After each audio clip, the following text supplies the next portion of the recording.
నమస్తే, welcome to NHTV and Nationalist hub. నేను Raghunandan. So Ukraine అధ్యక్షుడు జెలెన్స్కీ ఇటు న్యూ ఇయర్ సందర్భంగా తను విషెస్ చెప్తూ కీలక వ్యాఖ్యలు చేశారు. నిజానికి ఇప్పటి వరకు కూడా రష్యా ఉక్రెయిన్ యుద్ధం కొనసాగుతూనే ఉంది. 2022 నుంచి అలాగే కంటిన్యూ అవుతోంది. ఎక్కడ ఈ యుద్ధం ఆగుతుంది అనే ఆనవాళ్లు కనపడకుండా మొత్తానికి ఫైట్ చేస్తూ ఉన్నారు. మరోవైపు రష్యా కొరియన్ సైనికుల్ని కూడా రంగంలోకి దించి ఉక్రెయిన్కు ఆపోజిట్గా యుద్ధం చేయిస్తోంది. సో కొరియన్ సైనికులు కూడా తలపడుతూ ఉన్నారు. ఈ నేపథ్యంలో ఈ న్యూ ఇయర్ సందర్భంగా అటు జెలెన్స్కీ కొన్ని వ్యాఖ్యలు చేశారు. అందులో భాగంగా అమెరికా తమ వైపే ఉంది అండ్ రాబోయే రోజుల్లో డొనాల్డ్ ట్రంప్ కూడా అమెరికా అధ్యక్షుడిగా తమ వైపే అంటే తమ దేశం వైపే ఉంటారు అంటూ వ్యాఖ్యలు చేశారు. నిజానికి డొనాల్డ్ ట్రంప్ తాను యుద్ధాన్ని ఆపేస్తాను, ఎక్కడ యుద్ధం జరిగినా ఈ ప్రపంచ పటంలో ఆపేస్తాను అని చెప్పిన సందర్భాన్ని మనం చూసాం. మరి అలాంటిది రష్యా ఉక్రెయిన్ యుద్ధానికి సంబంధించి ఏమంటారు? మరోవైపు ఇప్పటి వరకు కూడా అమెరికా సహకారం చేస్తూ వచ్చింది ఉక్రెయిన్కి, ఆయుధాలు అన్నీ కూడా సరఫరా చేస్తూ వచ్చింది. మరి ఒక్కసారిగా డొనాల్డ్ ట్రంప్ వచ్చిన తర్వాత యుద్ధాన్ని ఆపుతారా, లేకపోతే నిజంగానే జెలెన్స్కీ అన్నట్టుగా తమ వైపే డొనాల్డ్ ట్రంప్ కూడా ఉండబోతున్నారా? మరోవైపు ట్రంప్కు పుతిన్కి మధ్య, అమెరికాకి రష్యాకి మధ్య ఎలాంటి సంబంధాలు ఉన్నాయి అండ్ రాబోయే రోజుల్లో ఎలా ఉండబోతున్నాయి అనే విషయాలు మనం క్లియర్ కట్గా తెలుసుకుందాం. మనతో పాటు మాధవపెద్ది కాళిదాస్ గారు ఉన్నారు, రిటైర్డ్ స్క్వాడ్రన్ లీడర్. కాళిదాస్ గారు నమస్తే అండి, వెల్కమ్ టు నేషనలిస్ట్. సార్, ఈ సిచ్యువేషన్ చూస్తే అక్కడేమో రష్యా ఉక్రెయిన్ యుద్ధం ఆగే పరిస్థితి ఎక్కడా కనబడట్లేదు. కొరియా సైనికులు కూడా రష్యా సైడ్ నుంచి తలపడుతున్నారు. అంటే యుద్ధం ఇంకా పెరుగుతూనే ఉంది, కంటిన్యూ అవుతున్నారు. ఈలోపు డొనాల్డ్ ట్రంప్ ఏమో యుద్ధాన్ని ఆపేస్తా అనడం, జెలెన్స్కీ ఏమో డొనాల్డ్ ట్రంప్ కూడా మా వైపే ఉంటారు అని చెప్పి ఆశాభావం వ్యక్తం చేయడం, ఈ సినేరియోని ఎలా అర్థం చేసుకోవాలి? అంటే ఇప్పుడు ఇంత సుదీర్ఘంగా జరుగుతున్న ఈ యుద్ధానికి ఎక్కడొక్కడ ఫుల్ స్టాప్ అయితే పడాలి. సో జెలెన్స్కీ కూడా వాళ్ళు కూడా యుద్ధాన్ని అమెరికా అండ్ నాటో దళాల సహాయంతోనే ఇంతకాలం నెట్టుకొచ్చారు. లేకపోతే వాళ్ళంతటా వాళ్ళుగా వాళ్ళకున్న సైన్యంతో ఇప్పటికి ఎప్పుడో సరెండర్ అయిపోయేవాళ్ళు. అయితే రెండు వైపుల నుంచి నష్టం జరుగుతోంది. ఆ సంగతి జెలెన్స్కీకి తెలుసు. చిన్న దేశం, ఎకనామికల్ గా చిన్నది. అందుకని నేను ఎక్కడున్నా సరే నేను రాగానే యుద్ధాలను ఆపేస్తాము, ఏదో ఒక చర్యలు తీసుకుంటాము అని ట్రంప్ తన ఎలక్షన్ క్యాంపెయిన్ లో స్పష్టంగా చెప్పాడు. సో జెలెన్స్కీ మరి వాళ్ళిద్దరు ఏమైనా మాట్లాడుకున్నారా అంటే ఎక్కడ అఫీషియల్ గా ఎవరి దగ్గరికి వెళ్ళలేదు, పర్యటనలు లేవు. బట్ ఏదైనా అష్యూరెన్స్ వచ్చిందా ట్రంప్ నుంచి? అంటే ఎట్లా ఊరికి ఇంత సుదీర్ఘమైన కాలం యుద్ధంలో అలా ఏకపక్షంగా మీరు ఎల్లుండి నుంచి యుద్ధం మానేయండి అంటే అవదు. ఎక్కడొక్కడ కొన్ని కండిషన్స్ అయితే వస్తాయి, రష్యా నుంచో జెలెన్స్కీ నుంచో యుక్రెయిన్ నుంచో. సో మాకు జరిగినటువంటి అన్యాయమో నష్టమో దానికి తగినట్టు ఎక్కడొక్కడ భర్తీ జరుగుతుంది అన్న బ్లెస్సింగ్స్ కానీ అష్యూరెన్స్ కానీ ట్రంప్ నుంచి వచ్చి ఉంటాయి.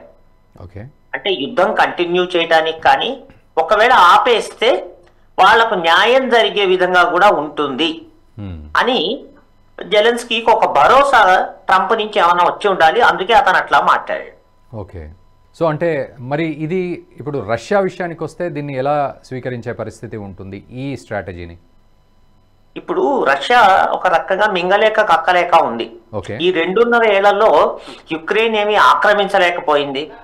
సో ఇంకొక 6 నెలల్లో 7 నెలల్లో యుద్ధం కొనసాగితే యుక్రెయిన్ ఇన్ఫ్రాస్ట్రక్చర్ ఇంకా పూర్తిగా దెబ్బతింటుంది. అయితే అమెరికా అండ్ నాటో దళాలు ఇస్తున్నటువంటి సపోర్ట్ తో యుక్రెయిన్ లొంగకపోవచ్చు కూడా. కనుక రష్యాకి కూడా ఒక గౌరవప్రదమైన సంధి కావాలి. వాళ్ళు బయటపట్టలేదు అంతే. సో వాళ్ళకు ఒక గౌరవప్రదమైన సంధి కావాలి.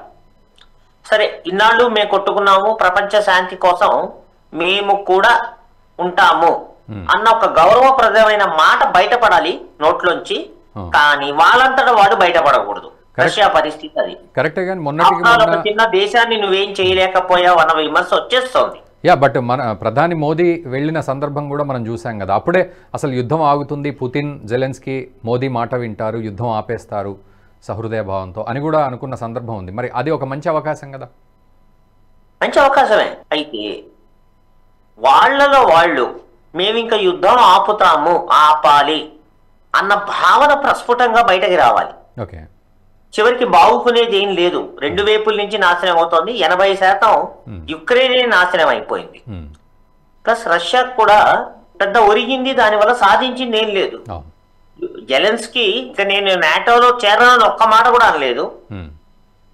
సో ప్రజలు కూడా రష్యాతో మనకి ఎప్పటికైనా తలకాయ నొప్పే, నాటోతో ఉంటేనే బెటర్ అన్న భావన కూడా అక్కడ చాలా మందికి ఉన్నట్టుంది.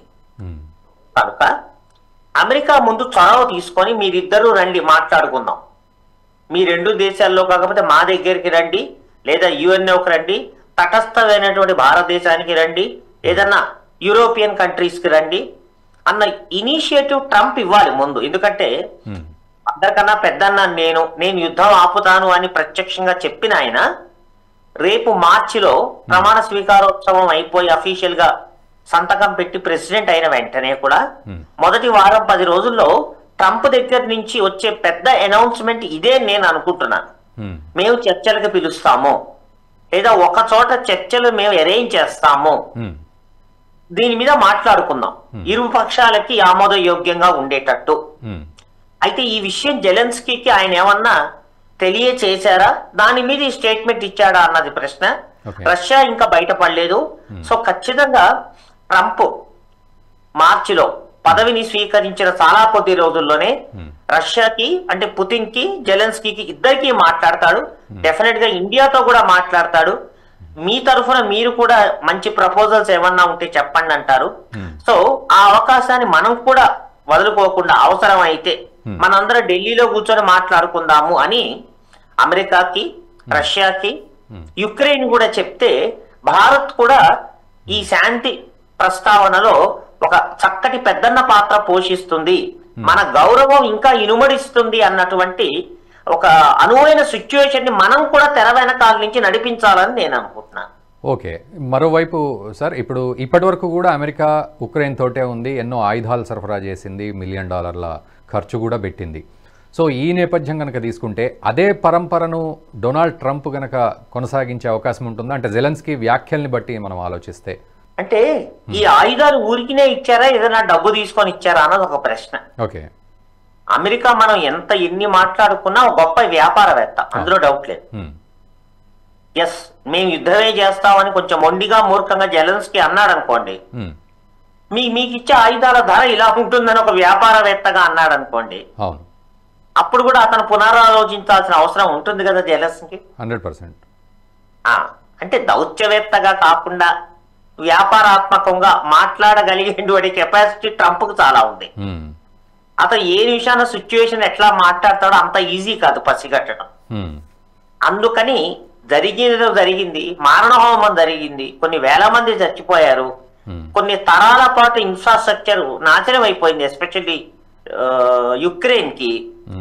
సో ఇంకా భేషజాలకి పట్టుదలకి పోకుండా పట్టు విడుపు ఉన్నటువంటి అవకాశాన్ని రోజు రోజుకి తగ్గించుకోకుండా, ఎందుకంటే ఇప్పుడు ఇలా కొనసాగుతూ పోతే ఖచ్చితంగా రష్యాకి అసహనం ఏర్పడి పొరపాటున న్యూక్లియర్ బాంబ్ ఆలోచన మాకుంది, ఎందుకంటే మా పరువు కాపాడుకోవాలి, ఎన్ని శతవిధాలా ప్రయత్నించినా యుక్రెయిన్ లొంగట్లేదు, ఇది అణుదాడికి తారి తీస్తుందన్న మాట నోట్లోంచి వచ్చిన ఆ డేంజర్ చాలా వేయటం తర్వాత ముందు ఆ మాట కూడా రాకూడదు. అందుకని పరిస్థితి అక్కడికి వెళ్ళి తాడు తెగేదాకా కాకుండా ఒక ఆమోదయోగ్యమైనటువంటి పరిష్కారాన్ని, ఎందుకంటే మనం చూస్తూనే ఉన్నాం మిడిల్ ఈస్ట్ లో ఇజ్రాయిల్ వర్సెస్ అది జరుగుతోంది, దానికి పక్కనే కదా యుక్రెయిన్ అండ్ రష్యా జరుగుతోంది, రేపు తైవాన్ చైనా అవదని గ్యారంటీ ఏంటి?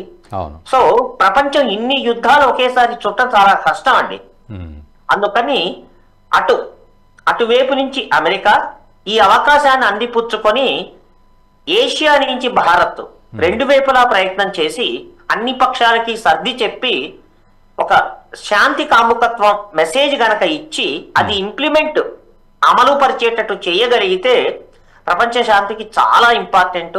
ఈ విషయంలో కేవలం అమెరికానే కాదండి, భారత్ కూడా చొరవ తీసుకొని ఒక మంచి పేరు మనకి తీసుకురావాలి, మనం నిజంగానే శాంతి కాముక దేశము ఇన్నాళ్లలో అన్నది ఒక పాయింట్ ఎస్టాబ్లిష్ చేయాలి. లేకపోతే ఇలా వదిలేస్తే గనక అణుదాటి దాకా రష్యా ద్వారా పోతే ఇంకా ప్రపంచంలో సగం ప్రపంచం మనం చూడం. అయితే ఇక్కడ ఫైనల్గా సార్ కాళిదాస్ గారు 2 విషయాలు. ఒకటి ఏంటంటే మీరు అన్నారు ఇప్పుడు శాంతి కాముక దేశంగా భారత్ అని, కానీ శాంతిని ఎవరు మాకు ఇవ్వలేరు, గిఫ్ట్గా ఇవ్వలేరు, లేకపోతే ఇంకో పద్ధతిలో ఇవ్వలేరు, అమెరికా మాతోటే ఉంటుంది రష్యా దురాక్రమణ నుంచి కాపాడడానికి అని అనడంలో కొంత యుద్ధం కోసమే అడుగులు వేస్తున్నాము, ఇంకా శాంతి లేదు దీని మధ్యలో అనే మాట వస్తోందని ఒక పాయింట్ అయితే, రెండోది డొనాల్డ్ ట్రంప్ పుతిన్ని హ్యాండిల్ చేసే తీరు ఏ విధంగా ఉంటుంది ఇటువంటి సందర్భంలో? పుతిన్ గారిని డెఫినెట్ గా నచ్చ చెప్పడానికే ప్రయత్నిస్తారు, కానీ జెలెన్స్కీ కొంచెం మూర్ఖత్వంతోనూ పట్టుదలతోనూ శాంతి ప్రస్తావనే లేదు అంటే అతనేమి అడ్వాంటేజ్ పొజిషన్ లో లేడుగా. ఇప్పుడు ఇదే ప్రశ్న మీరు ఇజ్రాయెల్ అడగండి, మేము ఎట్టి పరిస్థితుల్లో శాంతికి ఒప్పుకోము, వాళ్ళ ఇన్ఫ్రాస్ట్రక్చర్ సర్వనాశనం అయ్యేదాకా అని. కానీ ఇక్కడ జెలెన్స్కీ అడ్వాంటేజ్ పొజిషన్ లో ఏం లేడు, రిసీవింగ్ సైడ్ లోనే ఉన్నాడు. అండ్ వర్స్ట్ కేసు రష్యా అణుదాడి జరిగితే అక్కడ మాట్లాడటానికి జెలెన్స్కీ ఉండడు, ఇంకొకడు కూడా ఉండడు. అతనికి నచ్చ చెప్పాలి, భారత్ లాంటి వాళ్ళు అమెరికా లాంటి వాళ్ళు నచ్చ చెప్పాలి, నువ్వు రిసీవింగ్ ఎండ్ లో ఉన్నావు, దీన్ని కొనసాగిస్తూ పోతే రష్యా 1 or 2 ఆటం బాంబులు ప్రయోగిస్తే నువ్వు ఉండవు, నీ దేశం మొత్తం ఉండదని అతనికి కన్విన్స్ చేయాలి. లేదా యుక్రెయిన్ ప్రజలందరినీ ఉద్దేశించి డొనాల్డ్ ట్రంప్ అంత సాహసం భారత్ చేయలేకపోవచ్చు, కానీ డొనాల్డ్ ట్రంప్ చేయాలి. ఎందుకంటే ఇప్పుడు యుద్ధంలో చూసుకుంటే ఓ 20-30% రష్యాకి విఘాతం కలిగితే 80-90% యుక్రెయిన్ కి కలిగింది. సో ఇంకొక 6 నెలలు సంవత్సరం పాటు కొనసాగితే కూడా యుక్రెయిన్ 100% కొలాప్స్ అయిపోతే, సో అది జెలెన్స్కీ కాస్త గ్రహించాలి. అటువంటి అంటే ఎగ్జాక్ట్ గా అతను ఇట్లాగే అన్నాడా, ఇది మీడియా కథనమా పక్కన పెట్టండి, నాకు శాంతి వద్దు అన్నాడంటే మాత్రం అది చాలా మూర్ఖమైన మాట. వాళ్ళకి గౌరవప్రదంగా ఉండేటట్టు సూత్రాలు దౌత్యవేత్తలు రచిస్తారు, రాజకీయ నాయకులైన వాళ్ళు దాన్ని ఇంప్లిమెంట్ చేస్తారు. సో ఎస్, ఈ కండిషన్స్ మీద అయితే మేము ఒప్పుకుంటాము, మాకు కూడా న్యాయం జరగాలని అడగటం వేరు, మూర్ఖంగాను మొండి పట్టుదలతో నేను యుద్ధమే చేస్తానంటాం వేరు. అతనికి నచ్చ చెప్పాలి, అందులో భారత్ ప్రధాన పాత్ర పోషించాలని ఒక భారతీయుడిగా కోరుకుంటున్నాను.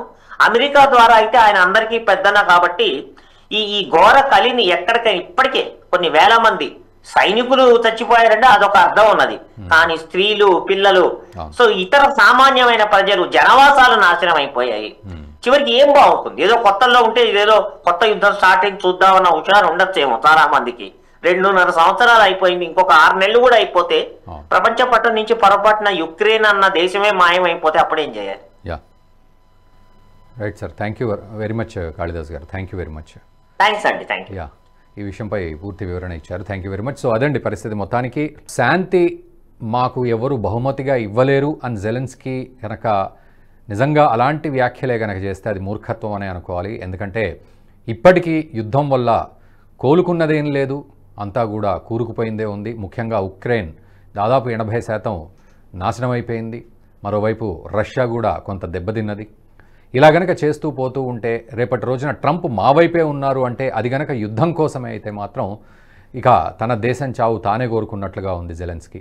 బట్ ఏదేమైనా ఇప్పుడు కాళిదాస్ గారు అన్నట్లు భారత్ లాంటి దేశం, అమెరికా లాంటి పెద్దన్న దేశం కూడా ప్రముఖ పాత్రలు పోషించి ఇటువంటి యుద్ధాలను ఆపితే గనక అప్పుడు మానవాళికి మంచి జరుగుతుందే కానీ నిజంగా ఈ యుద్ధం ఇలాగే కొనసాగితే రేపటి రోజున రష్యాకి గనక చిర్రెత్తి న్యూక్లియర్ బాంబు వేస్తామని ఒక్క మాట అన్నా చాలు అతలాకుతలం అయిపోతుంది పరిస్థితి. కాబట్టి అలాంటి పరిస్థితి రానే రావద్దు, యుద్ధాలు ఆగాలి, ఎవరికి వారు చక్కని పరిపాలన చేసుకొని ప్రజలు కూడా సుభిక్షంగా ఉండాలని మనము కోరుకుందాం. మన దేశం తరఫున ప్రధాని మోదీ కూడా ఇటువంటి వాటిలో ఉండి ఆ యుద్ధాలను ఆపే ప్రక్రియను పెద్దన్న పాత్ర పోషిస్తున్న అమెరికాతో కలిసి చేయాలని మనము కోరుకుందాం. మీరు కూడా కామెంట్ చేయండి ఈ విషయంపై, అండ్ ఈ వీడియోని మీ మిత్రులకు కూడా షేర్ చేయండి. Thank you very much. ఈ వీడియో మీకు నచ్చినట్టయితే లైక్ చేయండి, 10 మందికి షేర్ చేయండి, అలాగే కామెంట్ల రూపంలో మీ అభిప్రాయాలను మాతో పంచుకోండి. Nationalist hub group of channels ను సబ్స్క్రైబ్ చేసుకుని తెలుగునాట జాతీయవాద జర్నలిజాన్ని ప్రోత్సహించండి. ఈ వీడియో కింద ఉన్న బెల్ ఐకాన్ పై క్లిక్ చేయడం మర్చిపోవద్దు.